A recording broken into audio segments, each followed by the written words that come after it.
Hello and welcome to the third lecture of ICS 103 programming course offered by KFUPM. Okay, so in this lecture we'll be doing an introduction to C, and just to give you an outline of what we are doing, we're going to continue on what we were doing on the previous lecture. So we covered all of these material out, so I grade them out. We're going to be talking about executable statements, reserved words, identifiers, formatting numbers, and program output. Okay, so here is the example of converting distance from miles to kilometers, and anything that you see here in yellow is basically the executable statements. Executable statements are statements that are instructions to the compiler, and the compiler actually will perform some sort of an operation for you in those. Okay, so example is the printf. You're asking the compiler to actually print something on the screen for you. Then you have the scanf, in which we are asking the compiler to do read an input for you. Okay. Convert kilometers, this is where you're actually doing the calculation. Kilometers equals to kilometers per mile into the multiplied by the miles. Okay, so this is basically examples of executable codes. So what are executable statements? In C, the executable statements are used to write or code the algorithms. Okay, so C compiler translates these executable statements into machine language and then performs the action that you requested to do. Example for an input and output is a printf and scanf. These are executable statements, and in the printf you actually ask the compiler to go ahead and print onto the screen, and the scanf you're actually asking the compiler to read from the user and provide an input. Okay. There are also assignment statements and return statements. These are executable statements. The assignment statements is when you want to assign a value to some variable, and a return statements actually transfer the control from your compiler to the operating system. So you're basically saying that I have finished and I would like to go and continue whatever the operating system was doing. I have finished. Okay, so the input-output operation. The input operation is data transfer from the outside world into a computer memory. So anything that is coming from outside the computer memory into the computer, anything that you put inside the computer is called an input. On the other hand, we have the output operation, where a program wants to display something to the outside world using maybe a screen or a printer or any other sort of output device. Okay, so it's a program that results in output and presented to the user.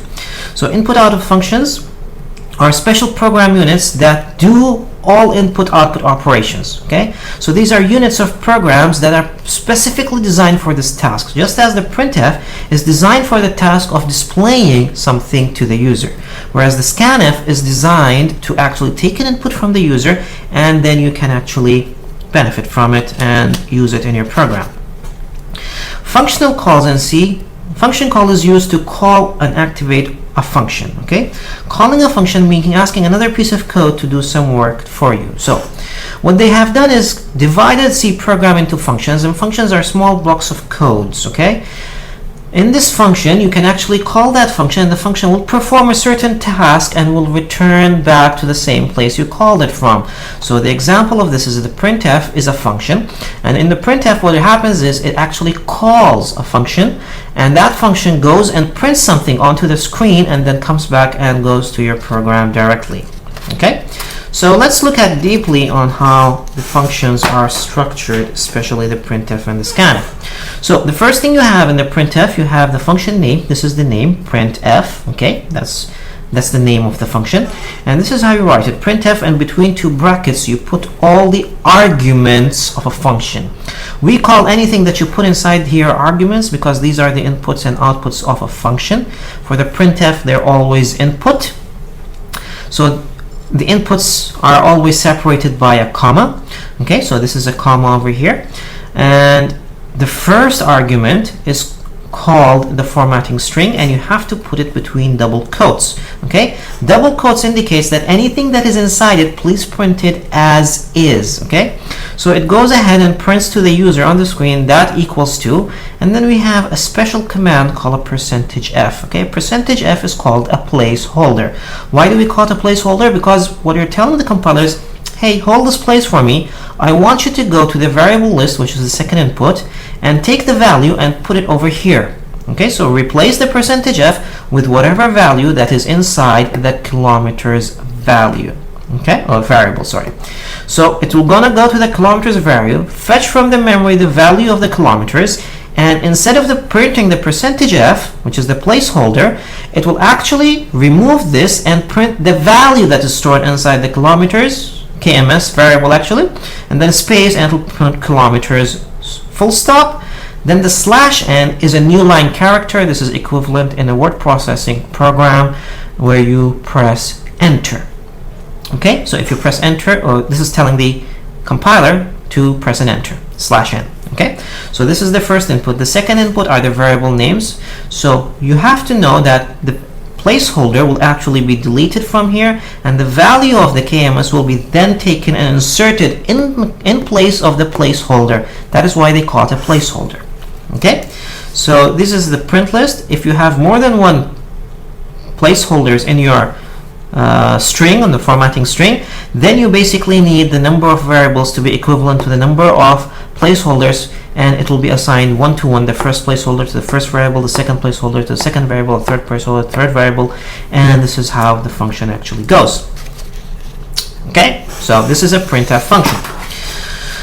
Now, the placeholder always begins with a symbol %. So whenever in a printf and between the double quotes you find this % symbol, that is a placeholder directly. Okay, so it marks the place in a format string where a value will be printed out or will be inputted in case of KMS. Okay, so you basically take the value of the % and whatever is after it, %f, for example, for the float, and you place the value of the variable in it. Okay, format strings can have multiple placeholders if you are printing multiple values. Okay, so the number of placeholders should be equivalent to the number of variables that you're printing. Now, to print different type of variables, you need different type of placeholders. To print a character, use a %c. Okay, %c is used in both printf and scanf. %d is used for integer for both printf and scanf. %f is used for a double. It's only used for printf. Okay, so whenever you want to print a value to the user using a printf, use a %f. Whereas if you are taking an input in from the scanf, take a double value, you have to use a %lf. Okay, that is the compiler. The language doesn't understand. If you put a %f for the double in the scanf, you will not get any value. Okay, the new line space sequence is the /n, is the enter actually, where you put in the word processor equivalent to the enter. The /n is actually inserting the new line character, where it means for the compiler to take the cursor after you finish printing, go to the new line, stop there, and start printing from there. Okay. Displaying program prompts. This is very important. Whenever you ask the user to actually input something, please go ahead and ask him what do you want to input from him. Okay, so don't give him a blank screen and expect him to know what you want him to input. You have to tell him what the program is basically expecting from the user. So the program is expecting from the user to actually put in, for example, the distance in miles. So you have to tell him, please enter miles, and that's called prompting message, okay, or a prompt. Okay, so when input data is needed in an interactive program, you should use the printf function to display a prompting message. So a prompting message is asking the user to enter something so the program can actually take it and read it and put it in. Or prompt, sometimes called prompting message, sometimes it's called prompt. It tells the user what data to enter. So you have to ask the user and tell him what to input, because the user is completely blind of what your program is doing. So you do it just like this: printf, enter the distance in miles. This is a prompting message, the enter distance in miles greater sign. This is going to be printed to the user so that the user will know that he now has to enter the distance in miles. Okay, so they are not confused. Sorry.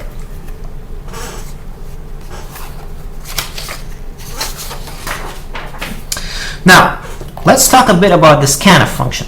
And the scanf function, you have the function name, which is the scanf, and then the same thing as the printf, everything is between two brackets, and you have the arguments in the brackets, and the arguments are the input or the output. In the case of a scanf, These are the inputs, and this is the formatting string. So in the formatting string of a scanf, do not put anything but the percentage and the LF, or the placeholder, percentage %LF, percentage %D, percentage %C. Do not put spaces, do not put /n into this formatting string. Otherwise, you'll have weird behavior in the program, okay? So if you put a percentage %LF, and then you put the address of miles, okay? This will actually go and ask the user. It will go and wait for the user to enter an input, and as soon as the user gets the input, it'll take the input and it'll place it inside the variable miles, okay?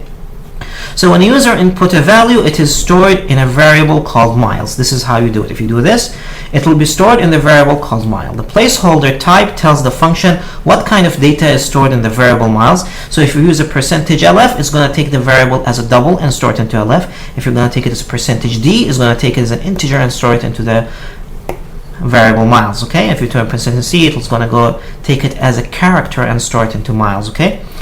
The address, or the and sign, this is called the address of. The address of operator. The address of operator in front of a variable miles tells the scanf function the location of the variable miles in a memory, okay? And here's where I will go a bit deep and explain to you how the memory is actually arranged. Now, as I told you earlier, memories in a computer are arranged in a row or a column-wise manner, okay? So this is the memory of the computer. So these are the cells of the memory. So it's address 0, 1, 2, 3, and then 4 going on till the maximum size of the memory you have, okay? So maximum size -1. And what happens is, what is the address of the memory? These are the address of the memory, 0, 1, 2, 3, 4. These are called the address of the memory, okay? Now, when you in the scanf, in the second argument over here, you have to put a memory address, okay? So you have to put either 0, 1, 2, 3, 4. So if you put 0, you are asking the compiler to go to this memory address and start writing the double variable in memory number 0 and going on until the maximum size of the variable, which is about 8 bytes. So it's going to take about 8 bytes and write into it, okay? So this argument has to be an address of a memory. Now, since we don't know where the miles has been allocated into the memory, what do we use is the address sign, or the and % sign, and this is in the compiler is, please get me the address where you have allocated for miles, and then go ahead and store the value that the user enters in it. So this will get you the address of miles. So suppose before the scanf I have double miles, okay? So in double miles, I am gonna go, and just for sake of example, I'm gonna say, and I'm gonna use a different color over here, I'm gonna say that the compiler actually allocated this green dotted place for miles, okay? Although this is not correct, because for LF you have to use 8 bytes. I'm only using 2 bytes, but just for the sake of example, suppose, and this called it miles. Okay, now as a user of a program, I will never know what is the value of the address of miles, okay? The address of miles is the beginning address of where the memory is allocated for miles, okay? And this is taking from me only an address of a memory. So to get the address of the memory, to get this one, if I write the address of miles, the compiler is going to go to and see where did it allocate the miles into memory, get the first memory address of it, and place it over here. So you get the memory address over here. Okay, don't forget to put the address of miles, okay? Why? The problem is, if you don't put the address of miles, what will happen is, suppose, and now I'm going to draw a different perspective of a memory, and this is how I will continue drawing this memory into the course. I will draw the memory in a box shape, and it is going bytes by bytes, row wise. So it's starting from memory 0 to, let's say, memory 1000. So this is 1000 if I had 1001 bytes. Okay, and my memory is going in this row wise, okay? So it is actually, and I will put it dotted lines, so that these are the bytes actually that are in the memory. It is actually, I'll divide them in blocks, so going on, okay? So what is going to happen is, when I say double miles, it is going to go somewhere, and it's going to allocate for me a space, okay, an 8 byte here somewhere, okay, and it will call this miles, So when I say the address of miles, I give it the address of the first memory cell of mile, and the compiler is going to start writing from there and going on. Now, if I do not put the address of miles, what's going to happen? What's going to happen is that the compiler is going to take the value that is stored in miles, and when we allocate a variable, the value that we've stored in it is a random value. Okay, so if it's a random value and you say scanf %lf and miles without the and % sign over here, what's going to happen is going to take the value what's in it. So the value might be, for example, I'll give you example 1 over here. The example might be the miles value is something like 7,000. Okay, so the address is what is inside the mile is 7,000. That's a random value. It could be any value. So I'm taking an example of 7,000, and it's going to be placed over here. And then you're doing a scanf, and you have 7,000 over here. So you'll basically go to the memory address of 7,000, but 7,000 is not the memory that you can write in. So the operating system actually allocated for you a memory of 1,000, and you're trying to access it outside the memory of your program. So the operating system is going to come over here and stop your program. It's going to think that you're a program that's trying to destroy the computer. It's a virus or something, and then will kill your program. Okay, so your program is going to hang. Okay, and the best scenario, okay, the other example is example number 2. If it gives you an address of 0, so suppose miles has 0 in it, so you're going to start writing from address 0. Now the first thing in the memory that you write is the machine code. Okay, so you have the machine code over here, and when you start writing from address memory number 0, when the user inputs the memory, it's going to start writing on the machine code. So what are you basically doing? You are changing your program. Okay, so instead of adding a new program, you've written something over here in machine code that the compiler then won't understand, so the compiler is going to hang again. Okay, so in both of these two examples, the compiler is going to hang. The third example is if you give it the address something like, suppose the miles over here, the address is 50, for example, and you get an address of 100. Okay, and you have the address of 100 is located somewhere here. Okay, so you're going to go and write into the address 100, which is over here. If you write into the address of 100, you're basically changing the data. There might be another variable over here. For example, KMS is stored over here, so this might be KMS. So you're actually changing the value of KMS when you're writing to it. So that is why putting the address sign is very important to you actually write where you want to write exactly, because that is getting you the address, which is 50 in this example. Okay, and it is getting you the address of miles, and you're actually writing inside miles. Okay, so this is the rationale behind why the address sign is there, very important in the scanf. Okay, so the scanf, the address of, actually returns for you in the memory where this variable is allocated and where does it start, which memory address does it start from. Okay, so this is the scanf. Now, continuing on, scanning data line. So you can actually scan a data line and you can declare characters for yourself. So if you declare character letter 1, letter 2, and letter 3, these are 3 characters that you are actually declaring. And then you can do a scanf, and between the double quotes or the string that you're going to write, or formatting string, you put %C, %C, %C without any spaces. Okay, don't put spaces in. If you write this and then you put comma letter 1, address of letter 1, comma address of letter 2, comma address of letter 3, it's going to take 3 letters from the user and assign the first letter to letter 1, the second letter to letter 2, and the third letter to letter 3. So when you declare this inside the memory of the computer, you'll have 3 places stored for you, letter 1, letter 2, letter 3, and then when the user enters something like Bob, for example, it's going to take the capital B, the first one, place it into letter 1, the O, place it into the letter 2, the variable letter 2, and small b will place it into the variable of letter 3. Okay, so this is how you can actually input multiple characters into the computer using one line. Now let's talk about assignment statements. Okay, what are assignment statements?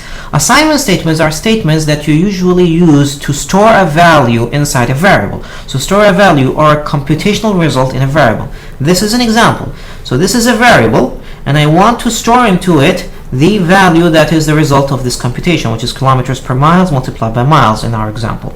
Okay, so I multiply this by this, and I get the value, and then I want to store that value in, and always in assignment is the right hand side is evaluated first, and then it is stored into the left hand side. Okay, so the result of this computation is stored in kilometers, and this is how you do it in C. Okay, now going to the next slide.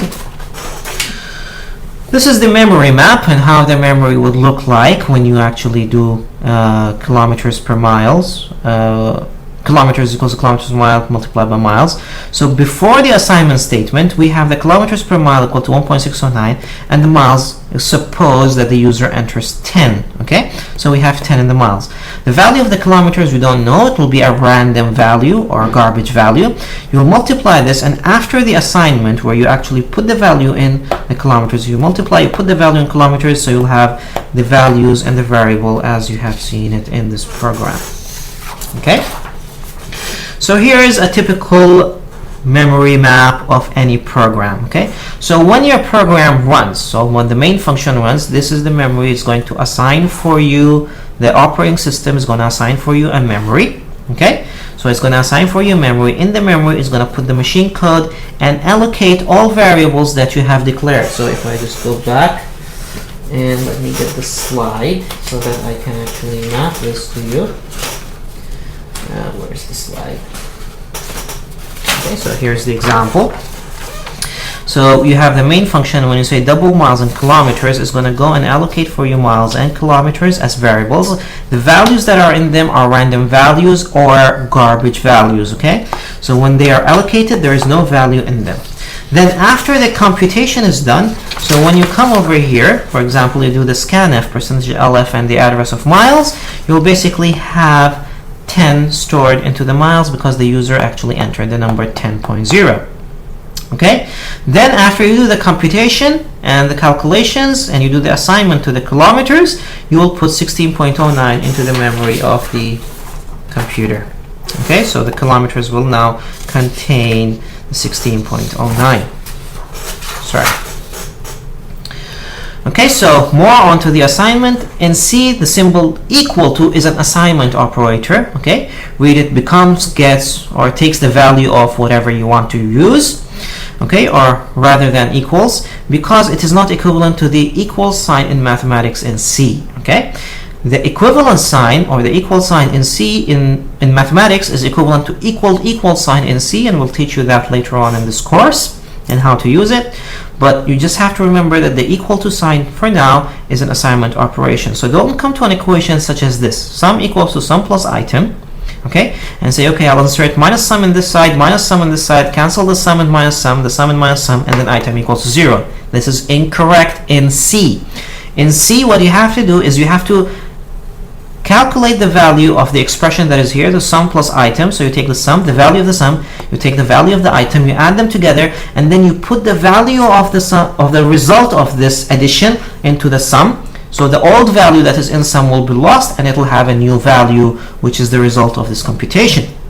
Okay, so in C you can write assignment statements of the form sum equals to sum plus item, where the variable sum appears on both sides of the assignment operator. Okay, so it appears on both sides, and mathematically it is correct for C. Okay, because it's going to evaluate this first and then assign it over here. If this is not math, this is C. This is obviously not an algebraic equation, but it illustrates a common programming practice. Okay, so it's usually used in programming to actually put sum equals sum plus item, and we will be encountering this a lot in our program.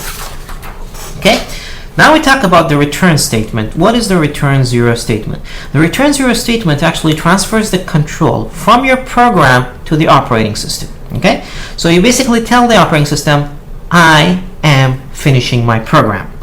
But that doesn't mean that your program did what was expected to do. Okay? What it means is that I have executed all my statements and now I want to exit my program. Please destroy my memory. okay, so that other people cannot exploit it. It does not mean that the program did what it was supposed to do. It only means that there were no syntax error. There still may have been logical errors in your program, okay? So if you reach to return 0, that doesn't mean that your program is running correctly. If you were writing a program that should add, and instead of the add sign, you basically put the multiplication sign, okay, then your program will not do the addition, it will do the multiplication, and it will have a logical error, whereas you will announce this to your friends that this program is adding numbers, but it's actually multiplying because of an error that you did on the keyboard. Instead of pressing the plus sign, you press the multiplication sign, okay? So your program is going to run fine, it's going to finish, and you'll reach the return 0 line, but you have an error in your program. Okay. Once you start writing your own functions, we will use the return statements to return information to the caller function. Okay, but we'll leave that to the time where we talk about functions. Okay, so we'll come back to return. This is what we're telling you when we're talking about functions. Okay, reserved words. What are reserved words? Reserved words are words that are reserved for a purpose. You cannot use it for something other than what they were reserved for. Examples of this are integer, void, double, return. Okay, so all languages may have some reserved word. They mean only one thing. Whenever you are referring to it, it only means one thing. In English language, for example, God. God is a reserved word, and it only means God, one thing. Okay, so over here in C, it's the same thing. A reserved word is integer, and integer is a reserved word. And int is a short for an integer. Int is a reserved word. That means declare a variable formula of type integer. Void is a reserved word, so void means nothing. Okay, a reserved word. Double means declare a variable of type double. And return, which actually indicates the transfer of command from, or the control from your program to the operating system. So this is the definition of a reserved word, a word that has special meaning to C and cannot be used for other purposes. So you cannot use it for anything else in a C program. Okay, these are words that are C reserves for its own use. Okay, so it's reserved for C's own use, so please don't tamper with them and use them for any other purpose. Okay, for example, you couldn't have declared a variable named return. Okay, so it's a mistake actually to come and say int return semicolon. Okay, this is wrong. Okay, do not do this. This is wrong. Okay, why? Because return is a reserved word. So you cannot declare a variable type of integer and name it return. You should name it something else. You could actually name it return 1, return 2, or anything else, but you cannot use the return word as a variable name because it's a reserved word. To have a complete list of the reserved words, go to your appendix E in the book, and you will have them as double, int, if, else, and all of them. They're not that many. They're about 30. So please go ahead and memorize these things because you will need to know them, and do not declare variable names as reserved words. Now, identifiers. What are identifiers? Identifiers are things that we define to the compiler and tell it. Okay, we tell the compiler that we mean this by this. Okay, what do I mean by this? Let me explain. So when you say hash define KMS per mile 1.609, I am telling the compiler this is your identifier KMS underscore PER underscore MILE in caps, and whenever I write this for you, I want you to put the number 1.609 instead of the place of this. Okay, another example is double miles. I am telling the compiler whenever I write miles, that means the variable miles that I have actually declared over here. Okay, kilometer is the same thing. Printf is a function name. The function name is actually declared inside the stdio.h library, and when I'm telling the compiler whenever I actually give you an identifier of a printf, I mean to go to the compiler, to the library and print the input that I have provided to you. Okay, so all of these are identifiers, and they are over here in red and yellow. Okay, so what is an identifier? A name given to a variable or an operation. Okay, this is an identifier. the name that you give to a variable or an operation is called an identifier. In other words, function names and variable names. In our life, we give identifiers to people by giving them names. Okay, so my name is Akram, your name could be John, Khalid, Muhammad, Umar, whatever your name is, and that is an identifier for you. Okay, so identifiers are things that we name them and we tell the compiler that this name, I mean this, and that's a declaration. So standard identifiers are identifiers that are defined in a standard library. Okay, just like the Printf and the Scanf. These are called standard identifiers because they are defined in a library or a standard library. Standard identifiers are not like reserved words. Okay, so they differ from reserved words that you could actually redefine them.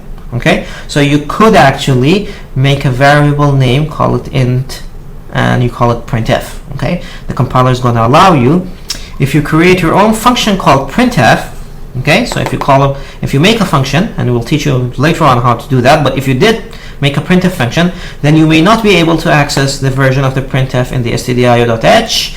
So the compiler is going to go to your function and is going to compile it and run your function for you, and that is called the overriding of a function. Okay, excuse me. So user-defined identifiers, we choose our own identifiers to name. So memory cells that will hold data program results and operators that we define. We'll talk about this in chapter 3, actually more on this in chapter 3. If you go to the book on chapter 3, it's going to tell you the identifiers and what they are. Okay, so identifiers are things we tell the compiler that this is what I mean by this. For example, in the example when I said double miles, we tell the compiler that we want you to declare from your variable miles, and whenever I tell you miles, that means that I'm referring to the miles, which is a double variable. Okay, now there are rules actually to naming an identifier, and the first rule is that the identifier must contain only letters, digits, and underscore. You cannot have anything else in the variable name or the identifier name more than the letters, digits, and underscore. Do not put a space. Do not put a space. Okay, do not put a hash sign, an exclamation mark, or any punctuation signs inside the variable names. Only and only use letter, digits, and underscore. That is rule number 1. Rule number 2, the identifier cannot begin with a digit. Okay, so you cannot start a identifier name by a digit. Okay, you can use the digit in the middle or at the end of the identifier, but you cannot start it with a digit. A C reserved word cannot be used as an identifier, so reserved words are reserved for the purpose they are in, but identifier cannot use them. And a standard identifier should not be redefined, so you cannot redefine an identifier twice. So don't say int x comma x semicolon, okay, because you are defining x twice and the compiler is going to get confused and it's going to generate an error. Why are you defining for me the same variable twice? Okay, or worse, you can actually define int x and semicolon and double x semicolon, and then the compiler is really got confused. What do you want from x? Is it an integer or is it a double? Okay, so valid identifiers are letter 1, okay, inches, kms underscore per underscore miles.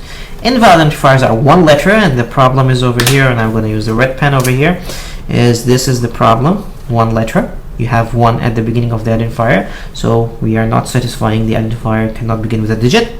Happy multiplied by trout, this is not allowable because this is not a letter or a digit or an underscore. Okay, return is not allowed because return is a reserved word, so this is reserved word, so it's not allowed, so the entire thing is not allowed. Okay, so this is an example of a user-defined function. Now, a few guidelines for naming variables. Some compilers will only see the first 31 characters of the identifier name, so don't name it very long. Don't write the story of your life as a variable name. Okay, try to use small names that you can remember, but an indicative name, okay, like kms for kilometers, okay, that is indicative. Okay, and don't use very long names, because then in writing the program you'll forget the spelling or something like this, and then you'll have problems in writing the program. The uppercase and lowercase are different. Okay, so C is a case-sensitive language. If you write letter in all caps, L-E-T-T-E-R, this is not equivalent to letters where the first letter is capital and the other letters are small. It is not equivalent to all small letters in the word letter. Okay, so these are 3 different identifiers. If only and only one of the letter is changed from capital to small, it's a different variable. If it's basically having another thing with it, like letter 1 is different than letter. Okay, anything that changes, there are different things in it. Okay, so avoid names that only differ by case. We usually recommend not to use the same variables in different cases.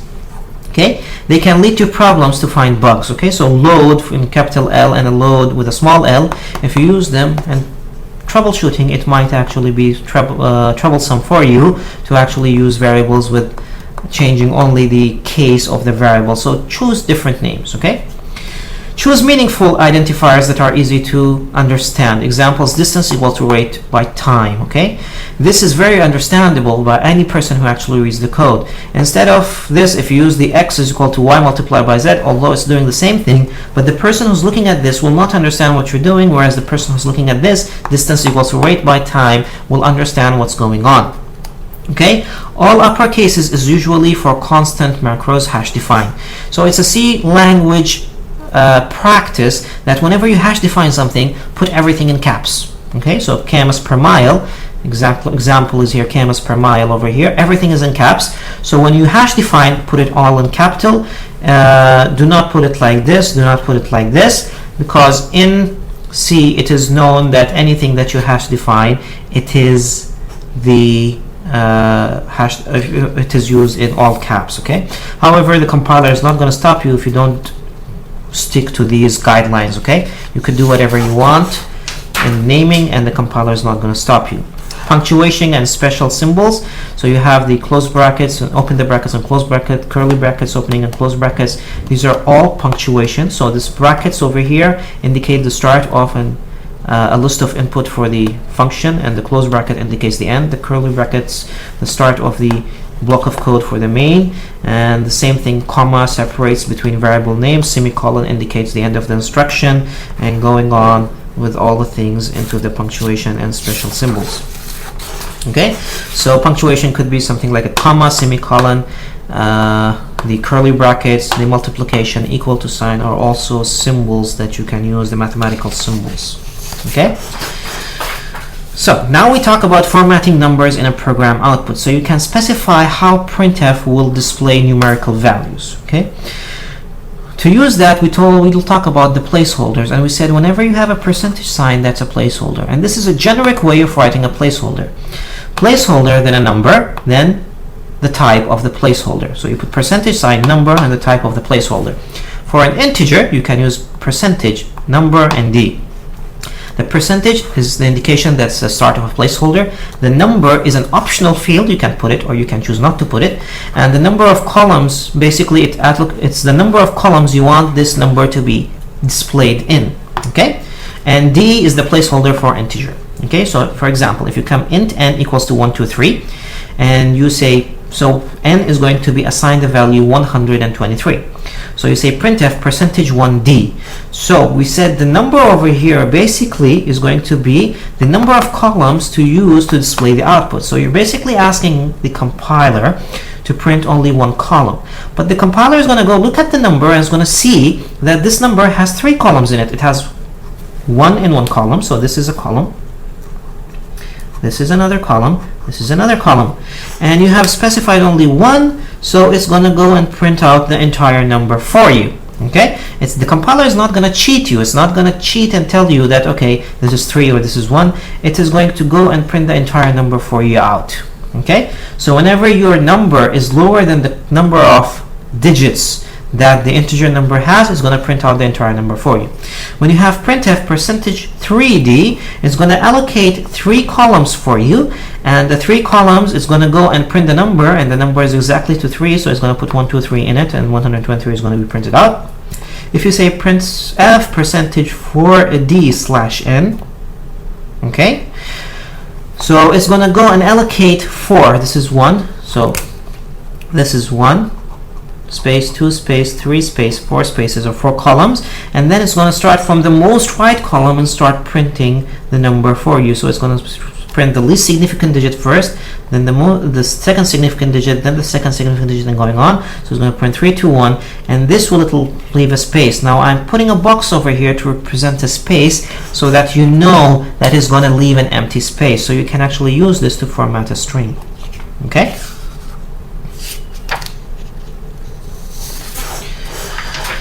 Now, formatting double numbers, and the double numbers you use the percentage and n.mf, okay? So the percentage sign is the start of a placeholder, and n is the field width, which is an optional input. So you put how many columns do you want over here, and m are the number of decimal places, which is also an optional thing that you can put. So nf is a placeholder for real numbers, okay, or double numbers. So if you declare double n 123.456, observe what's going to happen. If you say printf percentage 8.0f, so it's going to go and allocate 8 spaces for you. 1, 2, 3, 4, 5, 6, 7, 8. So actually over here I have 1, 2, 3, 4, 5, 6, 7, 8 columns, okay? And in the 8 columns I'm asking it to print for me 0 significant digits. So what's going to go is going to take the number and round it and print 1, 2, 3, because this is less than 4, less than 5, sorry, 4 is less than 5. It's going to take 1, 2, 3, round it, and put it over here as 1, 2, 3. So it's going to start from the right and put it in the least significant digit in the rightmost place, and then the next significant digit, then the next significant digit. Then if we go to the example printf 8.2f, you're asking it actually to print only 2 digits, so it's going to go to the second digit and stop, and it's going to round it up. So the 5 will become a 6, because 6 is greater than 5. You're going to round the 5 to 6, and it's going to print 123.46. So notice that this is the first column is going to print 6, the least significant digit, the next significant digit, then the dot is going to take a column. This is third. So fourth, fifth, 6th, you're going to have 1, 2, 3 in the 6th, 5th, and 4th, and then the 7th and the 8th you will have empty spaces, okay? If you print percentage point 8.3f, you're going to get the entire number as it was inputted with a space in the beginning. Following the same fashion, if you put printf 8.4f, you're asking it to print 4 significant digits, so it's going to add a 0. You can add as many zeros here as you want, and it's going to print 123.4560 over here. There is also another way. You can not specify this, and when you don't specify the first number, which is the n, and you say percentage point 2f, you basically ask it to print the entire whole number and only 2 of the decimal places. So it's going to put 1, 2, 3, then point, and for 6 is going to actually round it up. So you will actually print 1, 2, 3, 4, 5, and 6 columns, okay? So this is how the printf actually works. And with this we come to the end of our lecture. I hope you enjoyed it, and I'll see you next time in the next lecture.